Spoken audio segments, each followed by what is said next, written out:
What's going on, guys? Welcome back to Logically Podcast. How you guys doing? I was obviously again Mo's dissing me, saying I'm gonna do awful on this intro. How was you guys this week? It was good. Yeah, good. Another day in paradise. Could have been better. He has some bad dates. We'll get into that at some point. Maybe not today, but I did have a terrible date. So as of today, I want to say we're probably the podcast king of Maine at this point, right? We're a New England-based podcast, obviously, Absolutely. but I'd say today is our podcast king of Maine situation. We got a guest with us today, and I'd say it's pretty awesome, right? Yeah, pretty awesome. Without a shadow of a doubt, we've been knighted as the best podcast, and I think we are gonna just keep going. Is he not getting my references of what I'm getting at? I don't know at this point. Ladies and gentlemen, the king of Maine, we got Spose in the building, bro. Shit, what's good though, dude? What up? What up? What up? What up, dude? I gotta adjust your microphone real quick. Just make sure I'm in the game. Ooh, yeah. Don't want to lose the coffee. It's some Maine shit. So it's good though, bro. Chilling, man. Happy to be on the #1 podcast in Hey, New England. you heard that? It's Yo. real. The king of.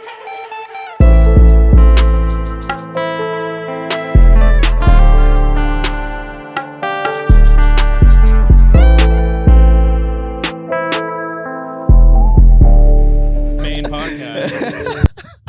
That's fucking And I sick. got what you're saying. I've knighted you guys as yeah, I Exactly. just forgot my sword in the car. So. Yeah, it was off camera type of thing. See what I'm saying? See, we're gonna throw hands one of these days, and I'm gonna lose. Let's not do it today. Yeah, I don't think you guys want to fight in this room. It's too tiny. So, dude, what's new with you? What are you working on, and what's really going on with you lately? Oh, I'm glad you added something else because I hate what's new as a question, as if like the last thing I was doing wasn't good enough. But yeah, so what I've still been doing the same thing, which is just music, and trying to, raise my family to not be crazy and, provide for us. But the past year I've been doing art, like painting. I saw that. That's what he wanted to get I into. did Yeah. some research. Not Okay, gonna lie. yeah, all right, yeah. I just started like an Instagram account for it the other day as like to like go public with it, kind of. But like, yeah, I'd always wanted to do art, and this year I was like, January 1st, I went to Michael's. I bought the fucking. Can I swear? Yeah, you can say whatever you absolutely. want. Yeah, bought the fucking easel. Yeah. And I went to town. But really, it's just for me, I've now been doing music as like my only job for 12 years. And so it's like I'm always looking for, you're always kind of chasing that same feeling you felt when you first did music when you're, for me, I don't know, 14, 15 years old or so. So I'm always looking for that feeling of like something new and accomplishing something I didn't think I could or I don't know. I'm always just chasing that feeling. Yeah. Dude, your paintings are fire, though, by the way. Thank you, man. Like, what the shit, dude? Bro, because I spent all January, and when I say all January, I literally mean 9 a.m. to 5 p.m., Monday, Tuesday, Wednesday, Thursday, Friday, painting. Which is about, I don't know how many weekdays there are. It's like 20 days or whatever. You treat it like a job. I treated it like a real job. And so my initial one I did was I did all my album covers because I thought like, okay, even if I fail at painting and I suck, I bet I could sell these to Spose fans because they're they're sentimental to them and I made them, so maybe there's some sort of monetary value to justify my time. Right. And then by February I was fucking good.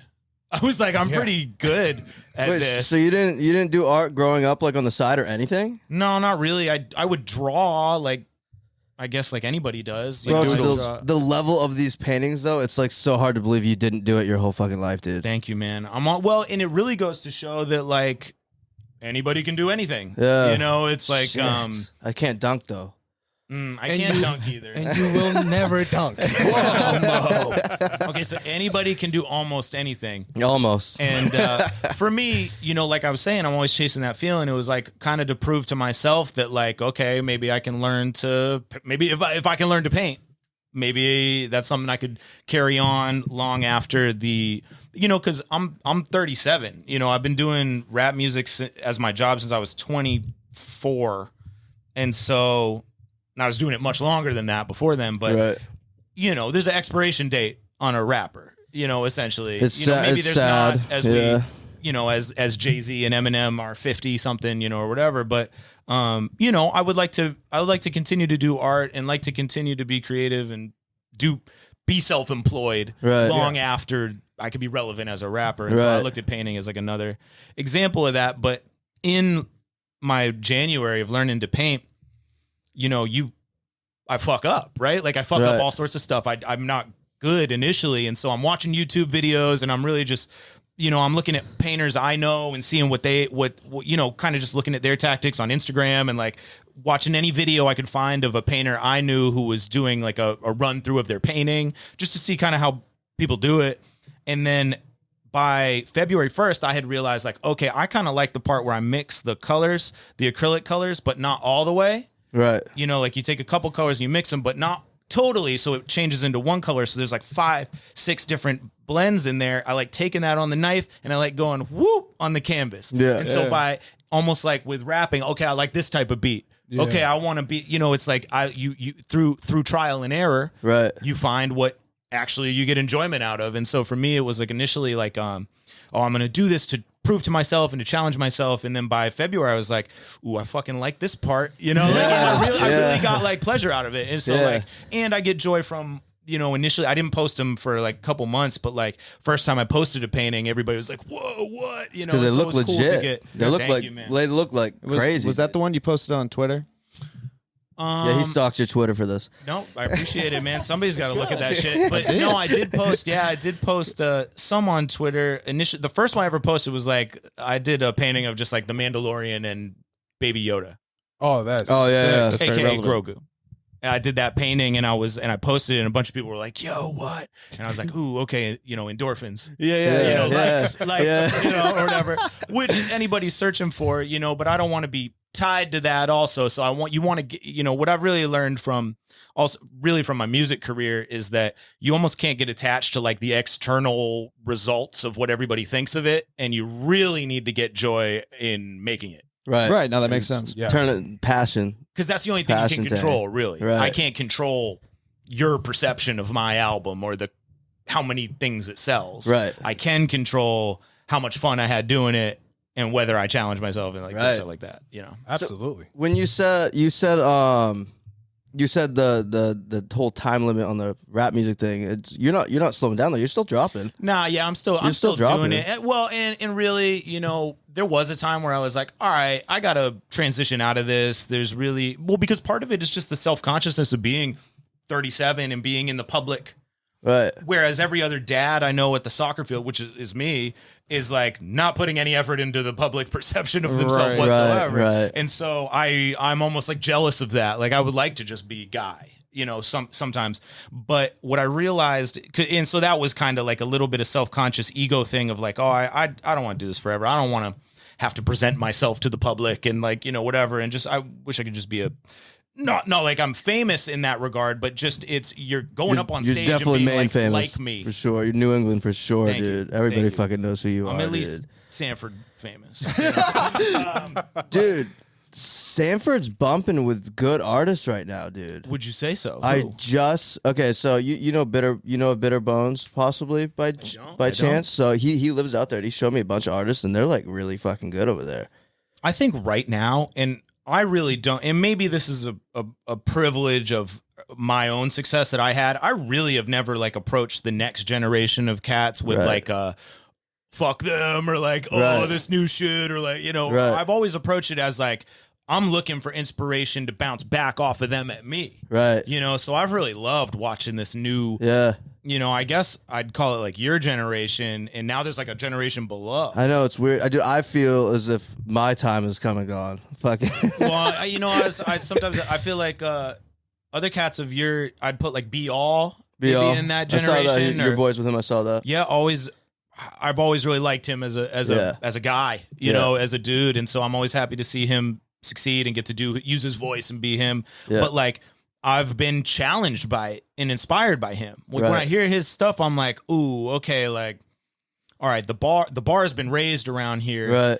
And I don't know how much I had to do with that or whatever, but like the bar is pretty high now. It's like, and like you're saying, like there's actually some fucking talent even in Sanford. It's like and part of that is also just that music's been like music and just culture in general have been like homogenized, where we all kind of listen to the same Spotify. Right. We all watch this. We all follow the same. Not you could pick and choose for the most part, but like it's not like music's really localized anymore. Right. And maybe that has also led to like raising the bar. Right. Because okay, if I want to be on Spotify as popular as whoever their favorite, Playboy Cardi or whoever their favorite artist is, they need to at least sound like that. Right. At least that quality. But for me, it's been really inspiring to see, like now 2 generations almost of like I know, dude, it's under so me. weird to see, dude. It's crazy. It's so crazy to see. Because I was 22. I was 21 at one point. Right. Trying to catch up to the, using the local examples of what was possible. But honestly, around here, there really hadn't been much that was done. Right. As far as rap music for me to aspire to. So I actually came out, I think, right out the gate and tried to raise the bar as far as like, I'm not even hitting you up until I've got a physical CD and I'm selling tickets. Right. Yeah. As in like show don't tell. Right. Okay, so you were just building and working until it was time. That's like the best way to do things, though.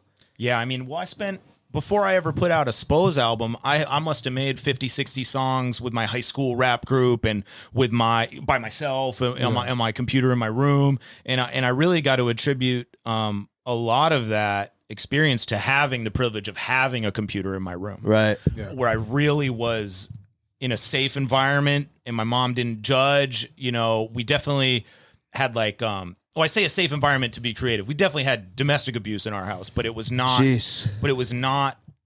But my music was in my room up in this corner of the house. That was you. Where I could be loud and almost escape from it. And I was able to make music my whole time and do graphic design and and be looking on the internet at how you distribute music, which at that time was not very lot advanced. different back then, Right. for sure. And so For sure. when I finally came out at age 22 with Preposterously Dank, which was my first album, that was, in a way, and this is what they always say, not that I achieved tons of success with that album, but locally I did, and that's like the tip of the iceberg. You don't see the years and years and years of sucking and trying. Yeah, All the songs that don't get put out. Exactly. Was that the one that was in Bull Moose the first time? Because I remember that it was like red. It's like a red cover. It's like me.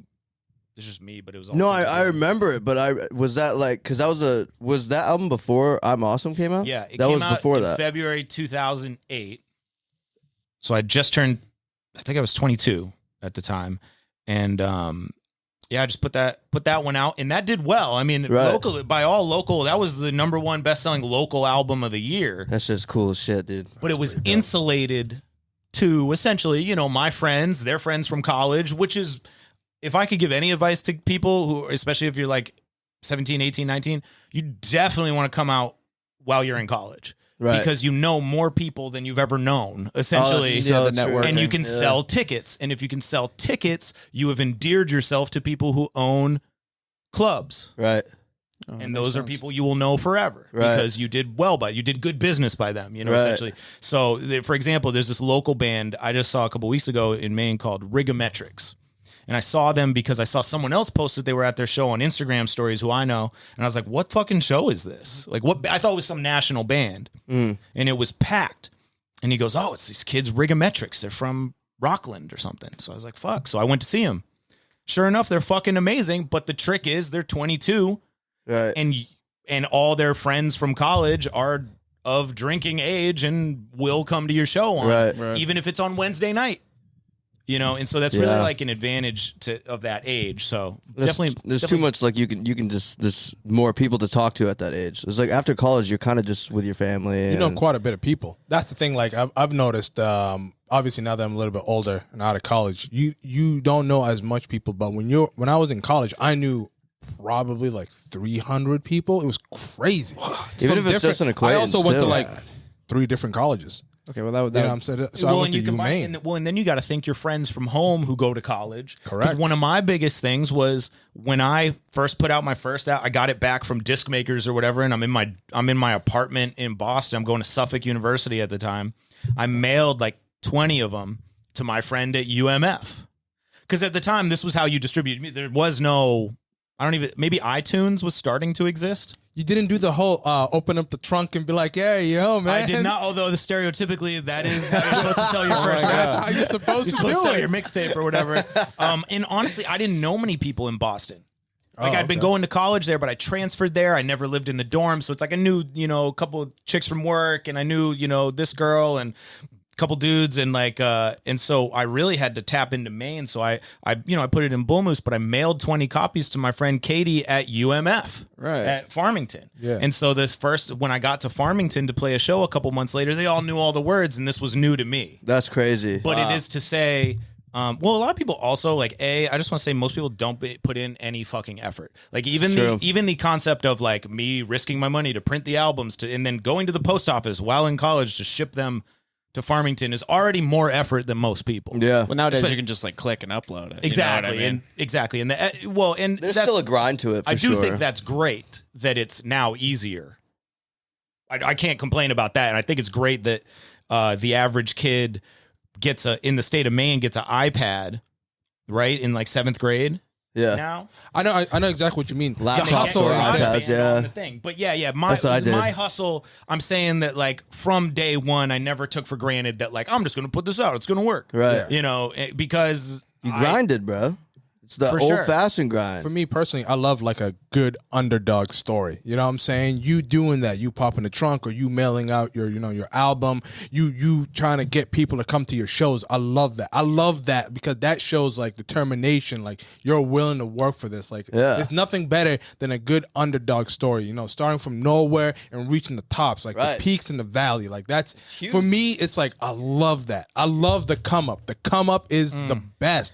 I love a lot of people, like when a lot of people first start off. That's why I love like a lot of well, not now, but back when I was a little bit younger. Like I remember when Drake was just the grassy guy. Remember that? Like he was just a grassy in guy. the wheelchair. You know what I'm saying? In the wheelchair, you know what I'm saying? And then he started putting out like mixtape. One of my favorite songs is I Get Paper by him, and nobody even knows about that song. And it came out in a mixtape. I love the grind. Like the come up is the best for me. I love when people talk about that. And I feel like right now, SoundCloud rappers, they just press a button and it just kind of goes up there, and if it blows, it blows. We're past and that if stage, Mo. We're past SoundCloud. I'm old. I'm old still too, living but it. I really do have to I've now survived 3 or 4 different iterations of the music industry. Yeah. Yeah.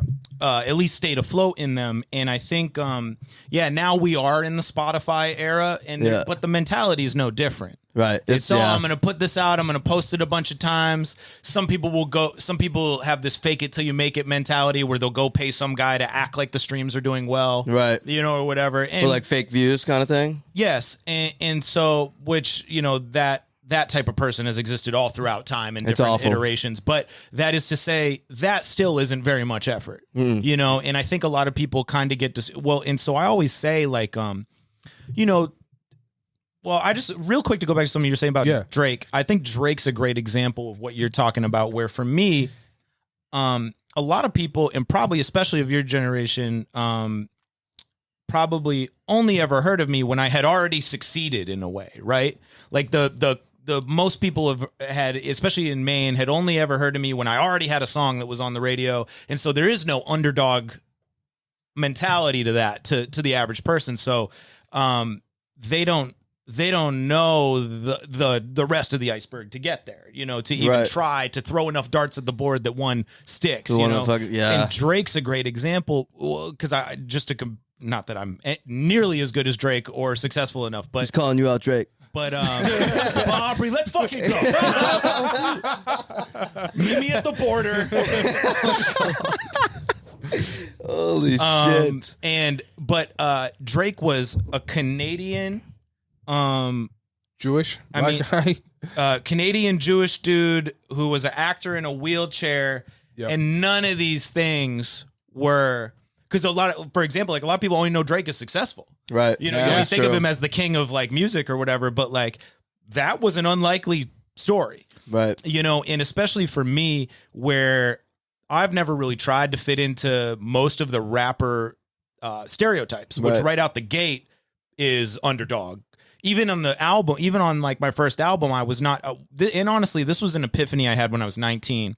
and I really credit my friend Cam Groves with giving me this thought, was up until then in high school, and maybe this is what everybody does when they start out doing art of any sort, is you just imitate who you like. Right. Oh yes. Oh, that makes sense. It's And so huge. that's what I was doing. I was imitating it. And all the rappers I liked were, you know, essentially bragging or flaunting, or at least flaunting about how good they were at lyricism, or, Right. you know, at this point it was very lyrical era, you know, the early 2000s. And I was really into Biggie and Jay-Z and Yeah. Eminem. And I was also into, you know, underground rap, kind of like Atmosphere, like Aesop Rock, you know, Dilated Peoples type of stuff. Yeah. And so all those rappers, you almost present this like superhero version of yourself, Right. where you gloss over all the flaws and stuff. And so I had this epiphany that my story was good enough when Cam showed me a verse he wrote where he was rapping about how he had clothes all over the floor of his room, and that he was going to he was pulling out of Irving. And I was like, oh, we can just rap about us. Yeah, but what we're doing. It never, but it seems so obvious now because it's common, but like it really was like mind-blowingly like changed my whole everything about it made me feel like my rapping had a future because I could just tell my story, which I don't have to fake. Right. More Which- relatable. It's more relatable, and what I eventually realized, because I was like, okay, well, if you're from Wells, you're gonna love this, you know, and then I realized like, oh, it turns out if you're anywhere in Maine, if you go to UMF, you also relate to all this. Right. You relate to me referencing a Sugarloaf sticker or whatever, Yes. you know, or this type of, you know, thing about kids having fake IDs, you know, Right. and or STDs and all these things nobody's Yeah. saying, you know, and so That's true. and so what I would realize far down the line after much more has happened is when you tell your story factually with the details you know that only you know, only you know your story that well, and only you have ever experienced it. If you could tell your story accurately, it actually is universal. Right. It actually relates to everyone. And so I thought like my little town in Wells, Maine, I don't know, I didn't think this is going to relate to people outside of, you know, the neighboring towns. I very quickly realized that, oh, if you live in a small town in fucking Montana, you relate. If Right. you live in a small town, this is what I realized when I got over to the UK and played in London the first time. At the merch table, this dude told me, I flew here from Sweden. Wells, Maine is just like my town. No and I was way. like, oh, it's universal. And so that is to say, like, that underdog story, or that, like, it's almost like I took my weaknesses and made them my strengths. Absolutely. That, like, and same with Drake, which he made his uniqueness, his Canadian things, and his, you know, unique perspective on everything, made it the strength, and then everybody imitates it. Yeah. You know, everybody wants Right. to, you know, there's a whole Right. era of people trying to sound like Drake, you know, and so, yeah, I really think, I really relate to kind of the underdog story, and still to this day, I know some might think of me, like you're saying, King of Maine, whatever. I still think of me as an underdog. You know, I still have this underdog mentality that, Get like, your humbleness out of here, bro. I mean, don't get me wrong. I am confident, Yeah. but I still have this mentality that I'm trying to prove somebody wrong, literally, Right. like every day when I wake up. You know exactly when you did that? The biggest and the most recent, I just thought it was the coolest thing in the world, and everybody did out here. The album in one day. Oh, thank you. Dude, Thank you. that's legendary as shit. He gathered a bunch of people. I'm sure you guys have seen it. It was all over the news. And he gathered a bunch of people, and they all got together. It's a studio in Wyndham, right? Yeah, the Halo. Halo. Yeah. Very nice And place. They did instruments and everything. They made the beats. They made the lyrics. They all collaborated, and they made a whole ass album. One in day? 24 hours. Preach. Dude, Tell that 'em. shit's crazy. Yeah. None of you doing it like this, bro. Well, and that was I say to go back to what I was saying initially about you need to enjoy it, enjoy the making of it. I fucking had a great time that day. It looked like you guys had a good I had time. a great time. And you know why I had a great time? Because I didn't invite anybody I'd met who was an asshole. Right. Or who had an ego. Or Just who good was- vibes. Well, yes. And I literally had that on the wall. Good vibes only. Good vibes, But, like, yeah. I wrote a couple ground rules, but we came into this is, I think 2017, 2018. The 2010s is a blur. 2010s is a blur. I don't even mean because I was high. It was just like it was a weird. I can't place some of the years there. Remember how before the the episode started, we were talking, the three of us, and I was telling Joe, it's just like, if you love what you do, you never work a day in your life. And this is exactly what it sounds like. You know what I'm saying? For you to like be able to like gather people who have no egos. Hey, if you do have an ego, leave it at the door. You're gonna come in here. We're gonna make something special. We're gonna make something good for the community. We're gonna put this out. We're gonna do it from scratch, and we're gonna put all of our talents into this one project, and we're gonna try to distribute it to people. I think that's an awesome thing to do. I 100% appreciate that, and I would love that. Did you drop that the next day though? Didn't you? The next Friday. A week later. Okay, because that's what I was wondering. I was like, what kind of strings did this man pull to get it on to Spotify and everything the next day? I was like, how the hell did you do that? It was still a challenge to get it because I mean, you know, obviously when you make music, that's part one. Part two is you have to mix it. Yeah. So as we recorded it all that day, and then I stayed up all night, obviously, and then my kid, I have 4 kids, so like at that time only one of my kids was like old enough to play soccer, so she had a soccer tournament. Right. It was Indigenous Peoples Day. Right. At that time, it was Columbus Day. Yeah. And so I went to the soccer tournament right from the studio. Soccer tournament. I took a nap, and then I went back to the studio, and we mixed it. And then it was done. And so, but the biggest challenge was getting that cover. The album cover for that is so iconic. And big shout out to this kid, Ryan Kohler from Waterville, who is this incredible painter. He's actually I knew him because he was a beat maker. Like he made beats, but he's this incredible painter, and now he's a very successful painter as well. And maybe one of my main inspirations to think I could paint. Right. But he made that album cover in like 3 days, obviously, because we needed to get it to Spotify by. So he drew it. Yeah, he drew it and painted it and everything. It's paint. I have it. It's amazing. No shit. But to go back real quick to the album in a day, and I appreciate the props on that because no one else does that, bro. Well. And I really think, and whenever people are like, "Oh, you're good at marketing, or you this or that," I'm like, "Yes, well, thank you." But they're like, "What should I do to market this?" I'm like, "Well, I can tell you a bunch of things that have been done before, but the only marketing that works is something nobody's done before." Right. Right? So true. Yeah. The only marketing that works, the only thing anybody's ever going to give a shit about that breaks especially now that we live in the river of social media, where if you show me something at 10 a.m., where is it? Yeah, exactly. 4 hours later, gone down the river. Right. No matter how fucking big it is, you know. And so there's only a few things that can actually like stand in the middle of that fucking river, and they're it's like Kanye and Trump, you know. And like, it's like that's about it, you know. And so the album in a day thing is like a little bit of, okay, what haven't I seen anybody do? But really, it was the culmination of years of practice at that point, because okay, I've put out albums before. I'm familiar with the process of getting, you know, the WAV files to streaming. I'm familiar with the process of getting the artwork in the right, you know, size to get it to streaming. Yeah. All that shit I could do in a day. Okay, so that's not a worry of mine. Yeah. I've worked at the Halo, I don't know, 60, 70 times at that point. Right. I'm familiar with the room. I have a relationship with the engineers. Right. I know how to speak to them in a way that motivates them. I know how to, and then the rest of it was you said 40, 50 musicians who came in throughout the day. Those are all people I scheduled in, because this was October. I sent that email in February. And I was like, please block it out like it's a concert, like it's a show day. Yeah. Like you have do not accidentally book something like else that super day. important. Take it seriously. Yeah.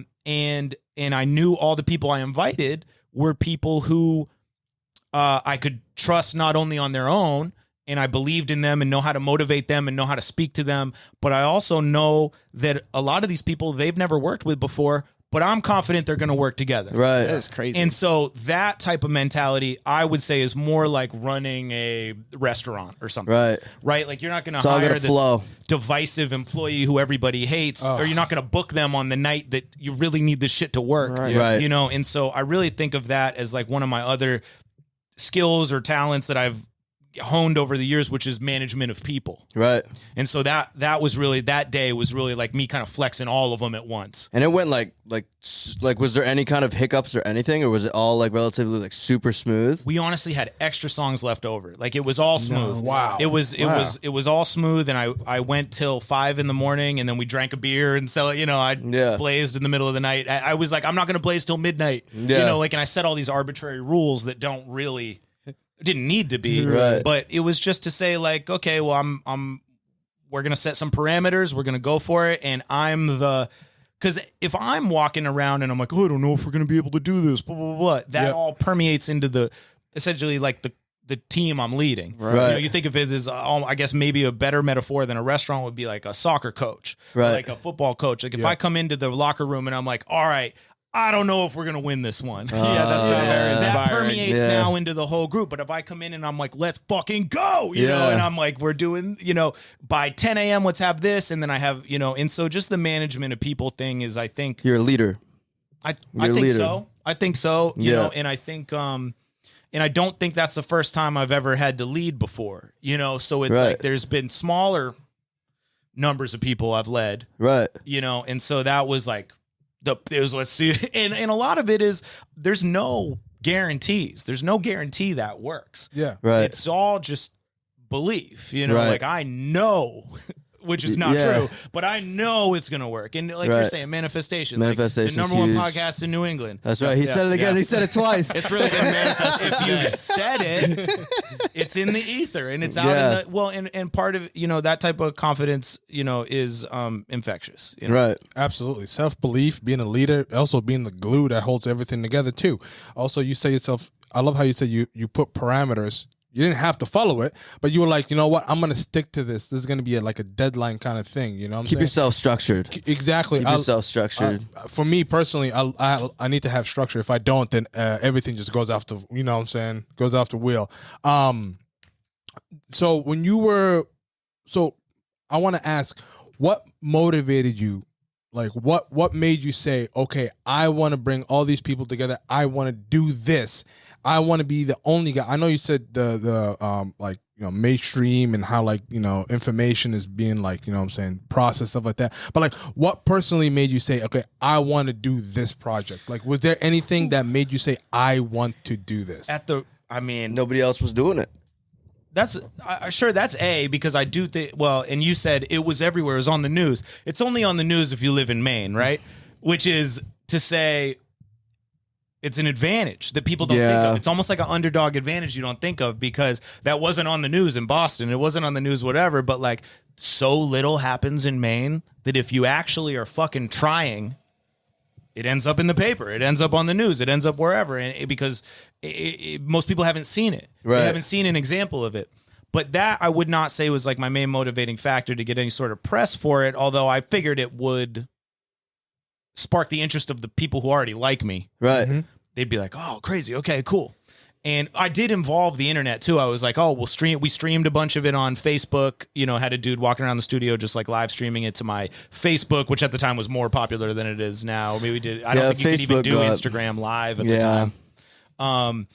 But I'm going to say my main reason was because it sounded like it would be fun. Yeah, no. Like, oh, this will be fucking fun. This will be great. And like to be like, you know, a little bit of like underdog mentality of like, okay, I bet you don't think I can do it. Right. I bet you don't think I can pull it off. I bet it sounds crazy to you, you know? And I mean, people were talking about that for like, because you announced that you're doing that, and, and obviously the medias were announcing that you were going to be doing it. So like everybody was like, even though they weren't going to be there and they probably weren't going to see anything until you guys were done. Yeah. Like, dude, I remember I was, because I was like I don't know if we ever had a conversation at this point before. I think it might have been after that, but I was definitely familiar with your music at the time. Dude, I was so cringe back in the day. I don't want to know how you know who I am, bro. I mean, I definitely saw. I definitely saw your Loverboy videos, no!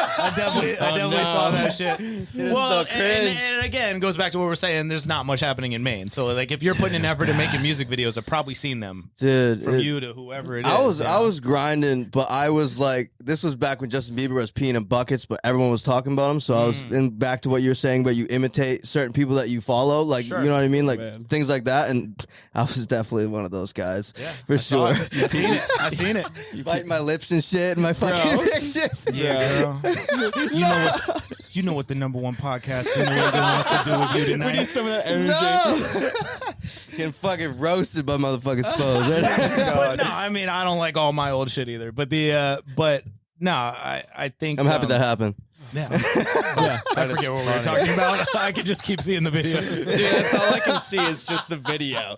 I know exactly what's what you're And there's like talking a about. girl, and like, yeah. Dude, I was like canceled probably like 27,000 fucking times. I'm still kicking. Those are good days. Yeah, you're still here, bro. God. Only the strong survive. Yeah. Girl. Girl. Oh my god. Oh, man. Well, that's my come up fucking story right there. Biting my fucking lip and being cringy as shit. What the fuck? Oh yeah. So you posted something. I know this is so off topic to what we were just talking about. But you posted something long ago, and it was. I like that you got so in depth about it because I've always wondered how that went.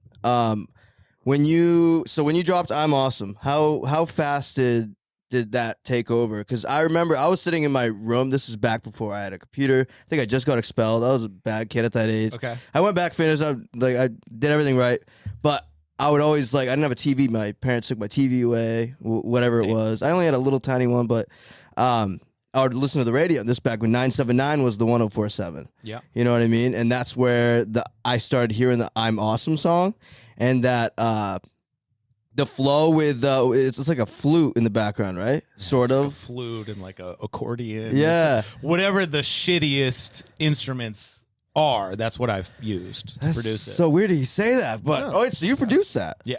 You produced? Oh shit! So that song was like 110% all you. Yeah, I would take an additional 10% for sure, but it was just 100% me. But no, well, and to be honest, yeah, it was 100% me. And when I went to I'll get to how quickly it all happened, but when I eventually end up at record labels trying to sign me, they're like, "Who produced it?" And I'm like, "Me." And they're like, "What?" And they're like, "Who wrote it?" And I'm like, "Me." And they're like, "What?" Like they've never seen I this. thought your little sister wrote it. Yeah. Whoa. You guys have sound effects? Only the real ones know. And she did. And but no, it was to say like most songs are written by a group of people. Yeah. Especially at that kind of hit level. Even a Taylor Swift song has a couple other, co-writers on Justin it. Or Bieber whatever. songs. Yeah, for sure. Most singers. Yeah. And I'm all about, don't get me wrong, I'm not saying you need to write all your own stuff and make all your own beats. I don't fuck with that at all, but I'm all into collaboration as we've discussed. Yeah. But I think at that time it was shocking in the conversation because they're shocked, but they're really stoked because they're just thinking, oh, so we get 100% of the money. Yeah, that's a good point. That's what they're thinking. Oh, we don't have to split this with producer XYZ. Wow. But I guess just to give you the timeline of "I'm Awesome," so in 2008, February 2008, I put out my first album. Damn. Okay, I was almost right about something we talked about before you got here. Keep You weren't going. right about anything. Shut your fucking was mouth. getting Keep heated. going. Wow. Okay. So February 2008, I put out my first album, and then October of 2009, I put out this mixtape with Cam Groves called "We Smoked It All." Yeah. And "I'm Awesome" was just track 5. I fucking win.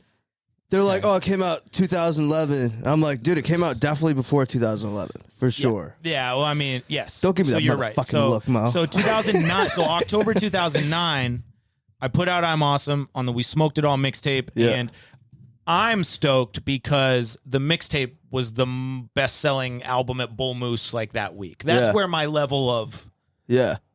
that feeling was so from that point on, the feelings kept getting, oh, what, new feelings, which is again what we discussed earlier, what you're always looking for. Right. And so I had essentially rather than climbing up a mountain and getting to this spot and then you get a new feeling, I was on the escalator of new feelings at this moment. Wow. And Yeah. so Kind of feels like it's all happening. You know what I mean? and it all happens very quickly, once it starts rolling. But October 28th, 2009, when I put it out, nothing happened. Right.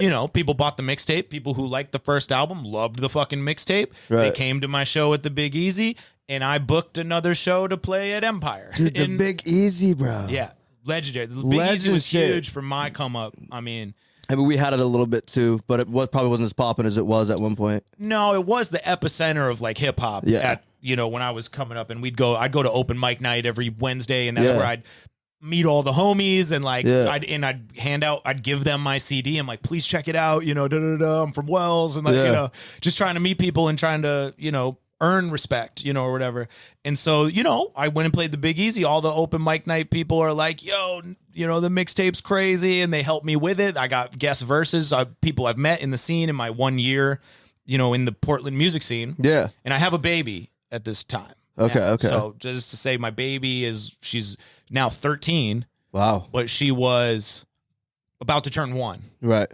So, baby. Yeah, baby. Yeah. And that's when I'm waiting tables, dropped out of college, writing I'm Awesome and other songs for that mixtape, while my wife's like breastfeed. She's not my wife at the time. She was my girlfriend, but like my baby mama. Right. And she's like breastfeeding our kid. And I'm like, all right, I got 20 minutes. Yeah. I'm going to try to because then I got to go to work. I don't have time. Right. The priorities are all hitting. And I would be writing rhymes at work too, because I was a waiter. So you have that little like fold open. Yeah, they used to take orders and stuff. Yeah, it's like a little folder almost, and so it has a couple slots. So one slot I'd write all the orders down, and the other slot was rhymes. Right. So I'd be writing them in the stairs, wherever I could. And so that is to say, I did not have a lot of time to write this mixtape or I'm Awesome or anything. So this was all in my spare time, and I'm starting to gain local love. Right. Through what I'm talking about being 21 and 22. Right. It's like I remember we played Wednesday in a Gunkwit, and we sold it out before anybody ever came through. Wednesday? On a Wednesday night at 10 p.m. Shit. Wow. And there's a line of people down the block who can't get in.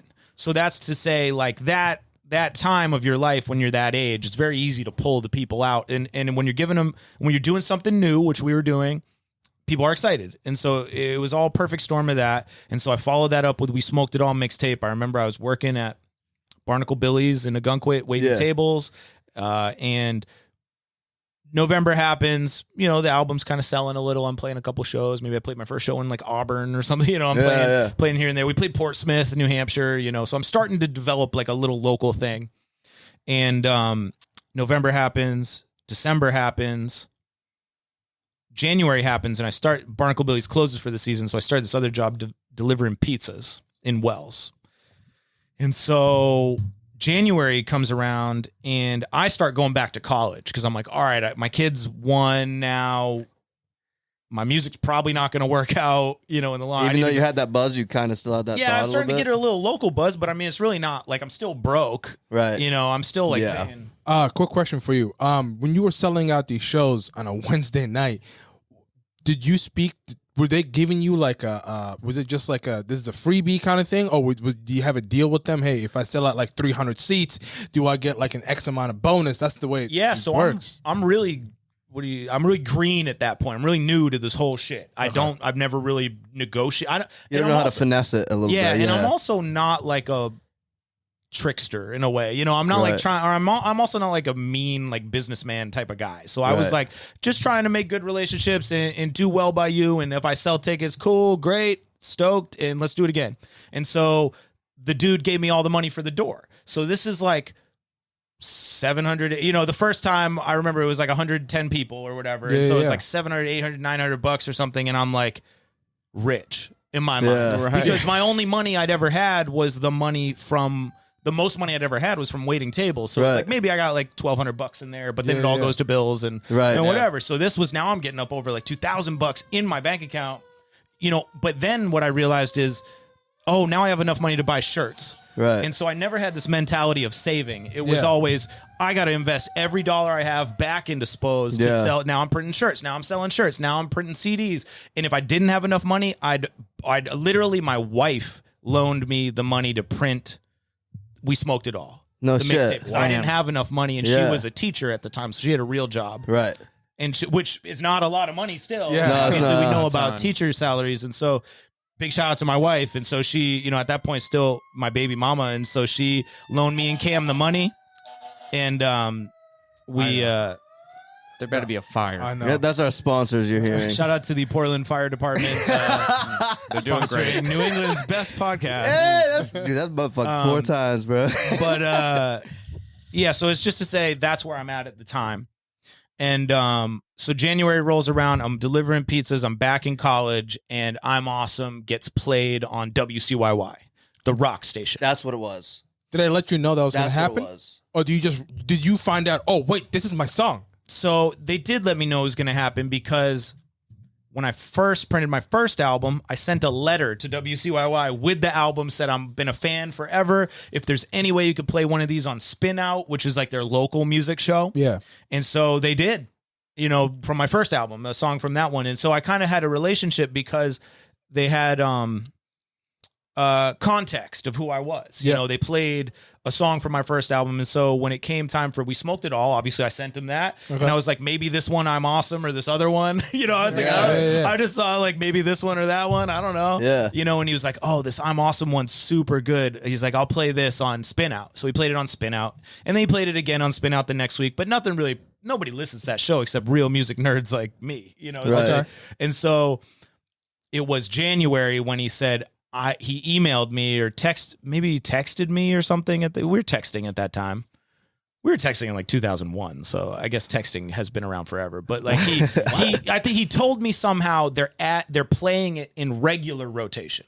So like, you know, Black Keys, you know, Red Hot Chili Peppers, Spose, you know, is like their state, you know, so they played it and within 2 days, and I now kind of realize maybe this is rigged a little bit by radio stations. They're like daily countdown shows. Yeah. But like it was number 5 on the countdown, the top 5 at 5, which for me I don't think that was rigged, bro. They played that like twice a day. That escalator moment was like, I get chills even just thinking about it right now. That was a insane moment for me. I'm delivering pizzas. I'm out on a delivery to hear the top 5 at 5. I'm pretty sure I waited an extra 10 minutes to deliver this pizza so I could hear the top 5 at 5 to hear if maybe my song was on it. And it was number 5.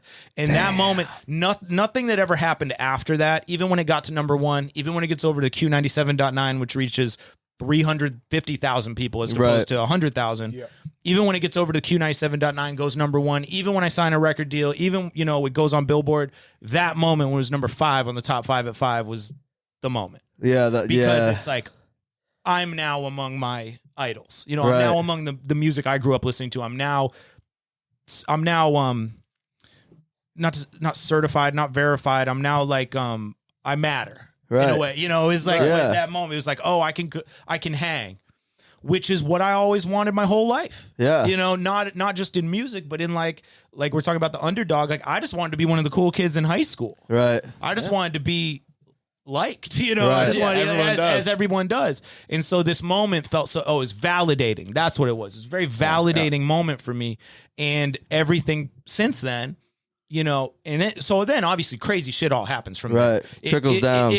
When the song became number 5 on the top 5 at 5, it's like a boulder started rolling down a hill and I'm strapped to it. Yeah. You know, and so at that point, or a better metaphor would be, it's like I got put on a horse and the horse takes off. Right. And I don't know how to ride a horse. Right. It's true. Because now everybody's coming out of nowhere. Everybody is coming out of nowhere and everybody's like, oh, yo, bro, I got this for you. I got that for you. And you're just like, holy shit, like what's going on? Yes, and again, I'm broke. Right. So I need it. You know, and so I'm taking the first opportunity that comes at me because I've never seen money. Right. Bro, I've never seen like paying your rent and paying your bills and then having extra money besides maybe like a little bit for weed or something, you know? Right. And so this is a big game changer moment for me. And I did so many things wrong, but I equate it to riding a horse and trying to figure out how to ride it as it's going because the horse is going. Yeah. You're going. Yeah, you can't stop that shit either. I can't stop it at this point. And so the momentum begins, you know, from there. And so that's January 2010. Yeah. And by March 2010, I'm Awesome's number 34 on like the Billboard, like the big Billboard, Hot 100. Yeah, and so I'm now signed to Universal Republic. I've got a publishing deal with Sony ATV. I remember the owners of Universal Republic Records, which The Weeknd, Taylor Swift, Amy Winehouse, were all on this label. Yeah, that's crazy, bro. Although The Weeknd wasn't yet, he is now. But I remember the owner of that label. I saw him one time because I was in there doing some other thing because they make you come in and do all these promotional sorts of things. You're talking to all these different, you know, like you talk to MTV and then you talk to these people and you talk to these people. You talk to these people all in the same room, you know, one by one.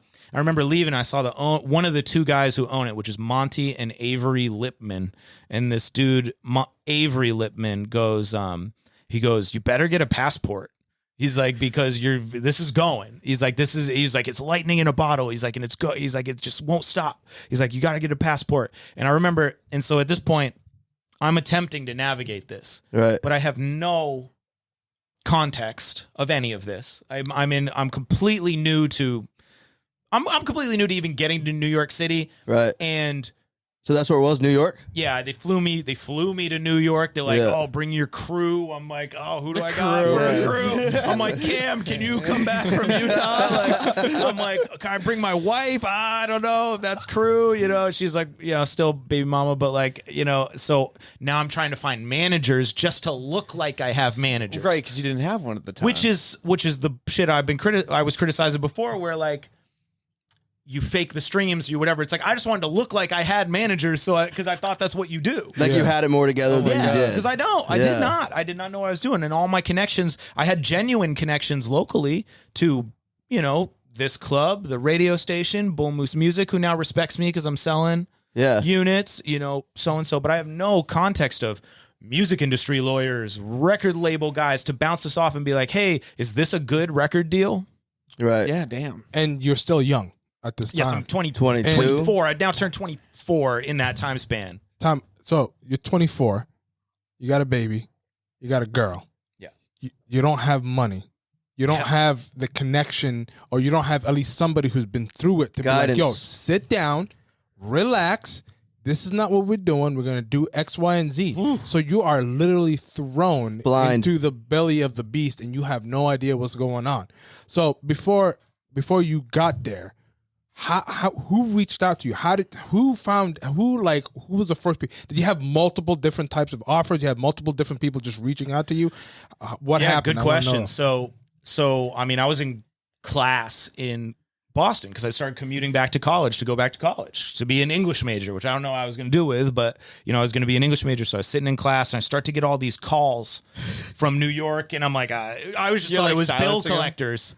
You know, because I don't. Where's our money? Yeah, well, I thought, or like a loan. I was deferred or whatever. Yeah. Like I thought it was that. So I was like, I don't ever answer that shit. Right. And then I get a text. It was like, hi, this is I remember his name was Imran Majid from Republic Records, and he was like, well, we're trying to get in contact with Spose about I'm Awesome, you know, and it was a text. And I just remember sitting in class, and I remember my friend Mel, who I'm still friends to this day, was sitting next to me, and I showed it to her, and I was like, and she was like, you should leave class. And so like I go out in the hall, and what I did was I called my dad, because I don't think phones, maybe it had like Safari on it. I had an iPhone. It was like iPhone 1. But I don't think you could really like Google the internet well at that point. No, Safari, I and that's it. I remember calling my dad, who actually is a nerd, and this is a big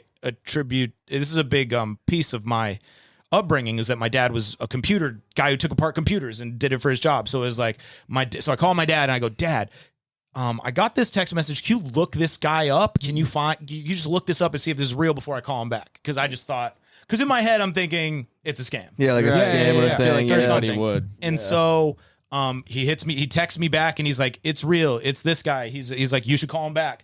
And so, but then I got a call from Bull Moose Music, who had called Chris Brown from Bull Moose Music, who owns Bull Moose Music, but I had never spoke with him before. Right. I didn't know him, but he had called me because I had a contact number on my application to sell CDs or whatever. Right. And he goes, hey, we keep getting calls from this record label because they think we're your record label. Oh, shit. So they thought Bull Moose Music, because it was sold through there, was because you couldn't find anything about me. Right. I had a MySpace page. You know, MySpace. this is the moment. You know, the first like 10 Spose shirts all have MySpace links on them. That's how Do they OG. really? That's how OG status I am. God, that's so cool. Yeah, isn't that crazy? That's just And crazy.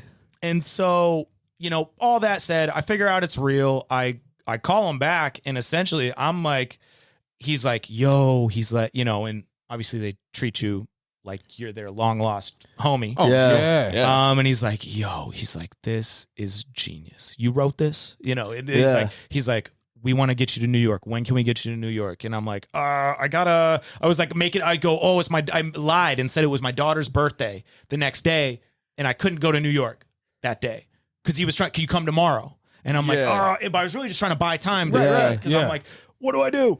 And so I didn't have he goes, well, fly your team down here. And I'm like, I don't have a team in my head. Yeah. But I didn't want to say that because you want to come across. Right. What I didn't realize is that one of my big lessons from the whole experience is follow your gut and be yourself, because one of the, it's not like me to go hire a manager. As I feel like I've detailed in this podcast, I manage me. I manage what happens for me, and I can manage other people too. Right. And so at that moment, I hired managers who, one of them was Mark Curto from the radio station who had played my song in the first place. For WCYY? Yes. Yeah. And Mark Curto, to this day, great friend of mine and a great man, and had the best interest of me and Christy and our baby at the time, which nobody else is really looking out for. Right. Yeah. And that's common in any sort of thing. Nobody's thinking about families or like what, money. It's money. It's Money. money. Right. So Money. everybody's seeing dollar signs. And one of the people who sees dollar signs is Spencer Albee from the band The Rustic Overtones, who are a big influential band to me from Maine growing up, because Rustic Overtones signed a deal with Arista Records and Tommy Boy and all these record labels. So I knew you could come out of Maine and sign a record deal. So that is to say, like, I always knew that was possible. I just didn't think I was good enough. No, I get you. And so Spencer reaches out to me, and I'm like, he's like, I know this music industry lawyer who he links me up with. And he's like, I think I could manage, basically he makes his pitch to manage me, and he's in the Rustic Overtones. They've been signed to a label. I'm thinking, deal. Right. And so Spencer and Mark try to manage me, that year, but we're swimming, you know who's managing other people on those record labels? Puff Daddy. Right. I remember this is the era where Nicki Minaj was first coming out, and Drake as well. Yeah. Oh. And the people managing them are Baby from Young Money, from Cash Money. Cash Money, And Puff Daddy was managing, P. Diddy was managing Nicki Minaj. And my managers are a radio DJ and a keyboard player from Maine. Right. So it is to say I didn't go in with the right, crew. And this part of that was the insecurity of myself thinking, oh, I need managers. Right. And so, I get into, that is to say, it was only a problem when I'm Awesome started falling on the charts. It was never a problem when we're going right up. Right. Yeah. Right. There's no problem. Which is what you talked about in that post too. Yes. Okay. Yeah. I don't remember which post you're talking about. So, I wish I could clarify. I actually had to go through a bunch of them today because I wanted to find the exact post, and if I had my phone on me, I'd pull it up. But you said that they eventually ended up dropping you for that. But that's obviously when it started to go down. Was it because you feel like they didn't have you push up more, or I know the pop song situation that you kind of brought up? So Pop Song is a song of mine that I put out after the record deal fell through that kind of explains the whole record deal situation. But the funny thing is, I sent Pop Song to the record label. I was like, could this be the second single? Right. I was like, it does. It checks all the boxes of what, because the real thing is, it's like, there's no, oh my God, you came from nowhere in the middle of nowhere, and you're now number 34 on the Billboard charts. Right. Oh my God, bro, you did it. There's none of that. Right. It's, where's the second single? Right. What's next? It's always it's how can we get more money now that this one we've seen it is now making less money every day when it was making more money every day. And their record label, to their credit, I didn't really know what I was getting myself into. Of all the record labels, Republic deals in fucking hits. They deal in, like I'm saying, The Weeknd, Taylor Swift, Drake. That's what they distribute, all the Young Money stuff. Nicki Minaj. They're right up there with Def Jam. Yeah, or if not higher. Def Jam's even more. Oh, that's my 1 hour timer of talking. Hang on. So let me be succinct in my next few answers. But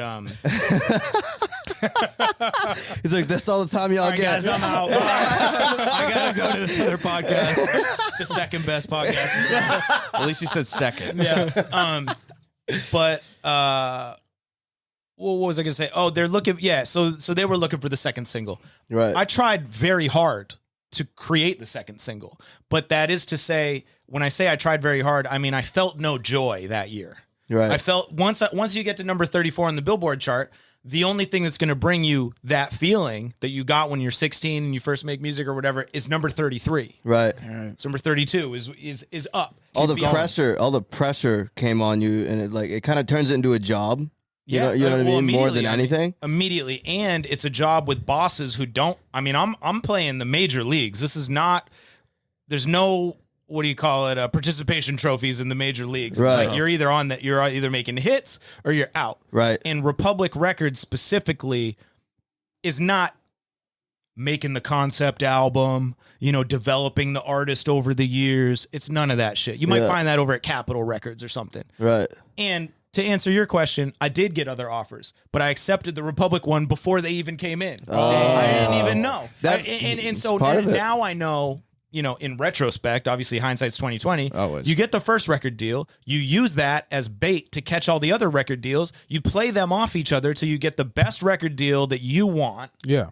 Best terms possible, because they're all desperate for it in that moment, and you play them off each other and you take that one. Right. Really the one you take is the one who gets you as you are and isn't gonna change you to make you make pop records. Right. And so I was willing to try. Like they flew me to Los Angeles. I was, after I'm Awesome's out, they're like, all right, we need the second single. So I spent literally the summer of 2010 flying back and forth to Los Angeles, to New York, getting in with all these producers, the dude who made this song, the dude who made that song, the dude who wrote the Flow Rida songs, this guy, to make the hits. Right. And so we'd send the hits, we'd go in the studio. Usually in LA, the way it works is you go in at 3 p.m., you go till 3 a.m. Oh, that's shit. Like Holy shit. that's the concept, or usually it's like 3 or 4 songs. If you finish that at like midnight, cool, you're out. But like that's kind of the way it works. And so they have an engineer in there who's booked for the studio. We were at I want to say it's the Sony Studios I know it sounds like a movie company, but it was like, I think Sony Studios in LA. And so we're there and we're making the hits and we send them to the record. We email them to the record label and I'll get immediate feedback the next morning that's like, ooh, I like this, that one, could we tweak this? But none of these are the second single. So Right. you work all night, you get rejected in the morning and you go try again.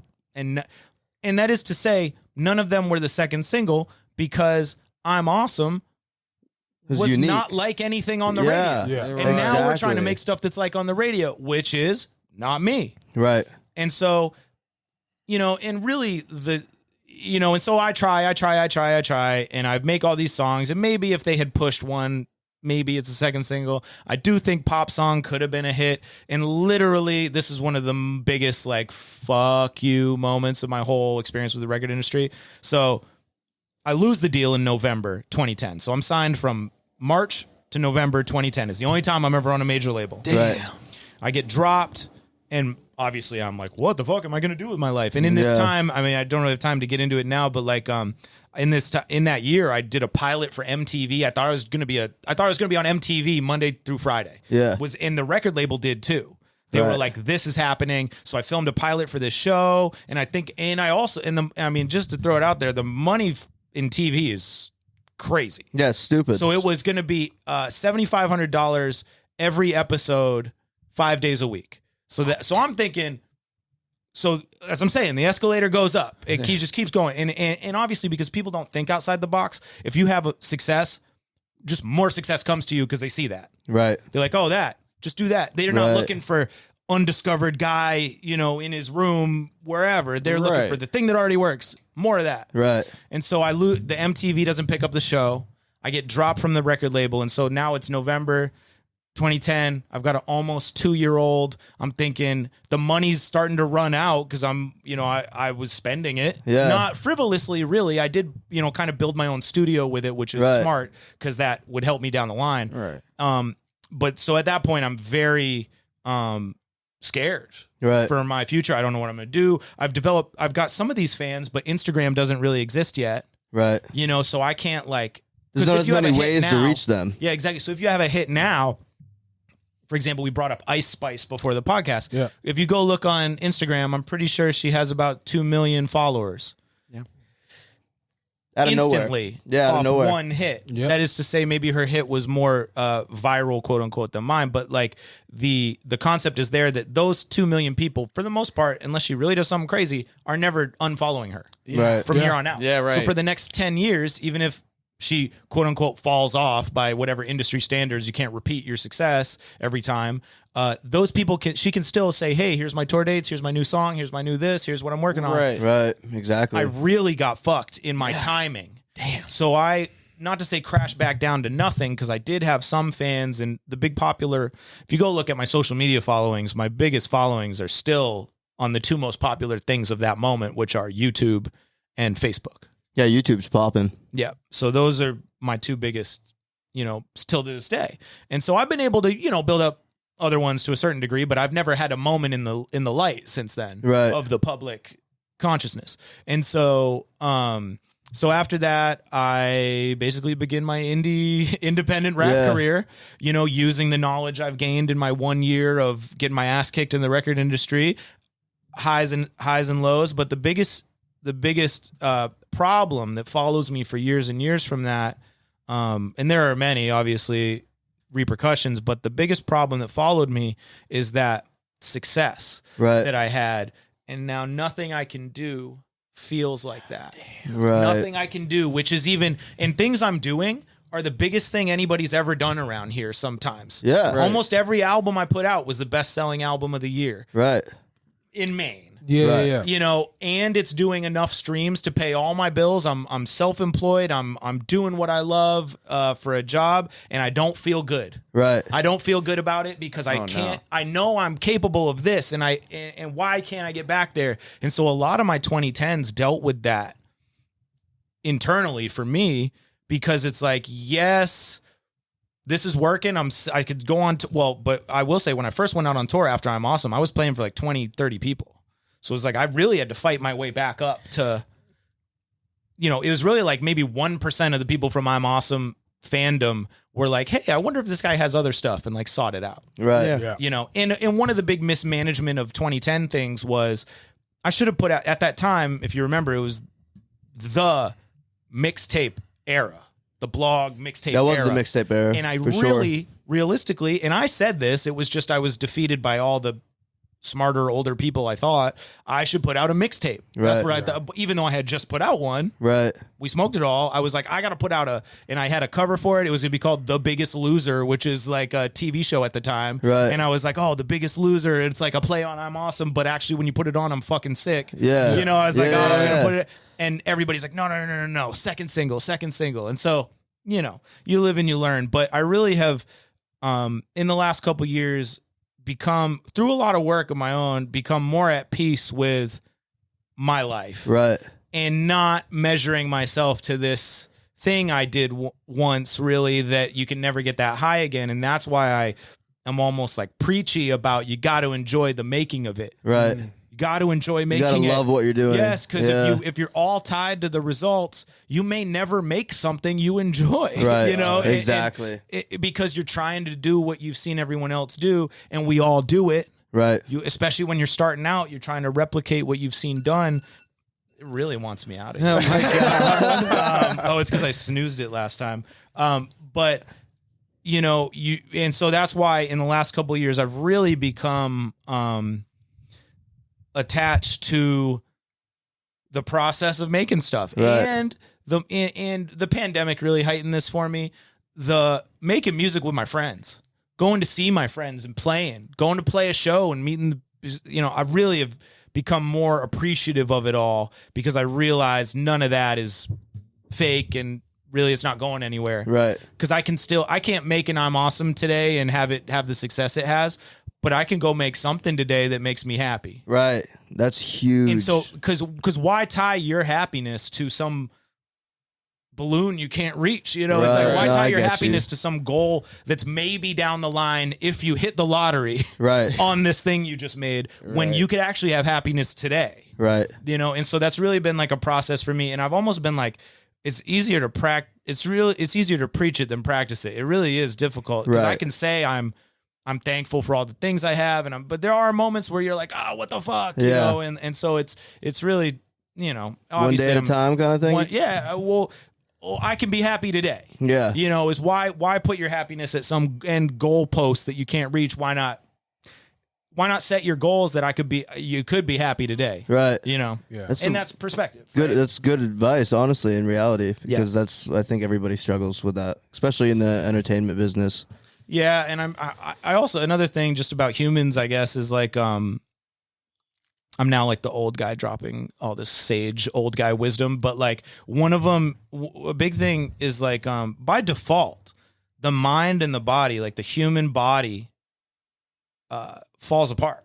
Like by default, as you get old, the human body is working against you, Right. you know, and that can affect your mind or whatever. So like a big part of you, and so your mind also can fall apart. Like I think dudes have it even worse.